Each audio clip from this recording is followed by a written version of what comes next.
মানুষ মানুষের জন্য, জীবন জীবনের জন্য।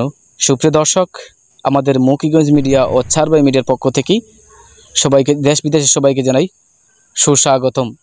গোলাপগঞ্জ উপজেলার ২ নং সদর ইউনিয়নের ৩৬ গ্রামের বাসিন্দা জনাব মাওলানা শামীম আহমেদ এর পক্ষ থেকেই আজ বন্যা দুর্গতদের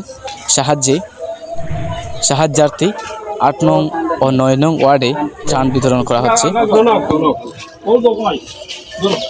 তারই ধারাবাহিকতায় আজ ৫৪টি পরিবারকে শুকনো খাবার বিতরণ করেছেন মাওলানা শামীম আহমেদ। তিনি নর্থ সুরমা একাডেমির পরিচালক এবং মুহতামিম হিসেবে রয়েছেন তালিমুল কুরআন হাফিজিয়া মাদ্রাসায়। তিনি একজন ভালো মানুষের অধিকারী।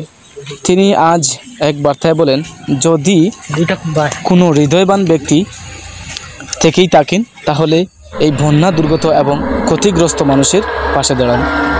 এই ক্ষতিগ্রস্ত মানুষের পাশে দাঁড়ার জন্য একটি পার্সোনাল বিকাশ নাম্বার দিয়েছেন, সেটি হচ্ছে 01752437505। যদি আমাদের ভিডিও ভালোই লেগে থাকে তাহলে আমাদের সাথেই থাকুন। সবাই ভালো থাকুন, সুস্থ থাকুন। আসসালামু আলাইকুম। এবং আজকের এই ক্যামেরা পার্সন হিসেবে ছিলেন চারবাই মিডিয়ার পরিচালক আনোয়ার হোসেন ইমরান ভাই।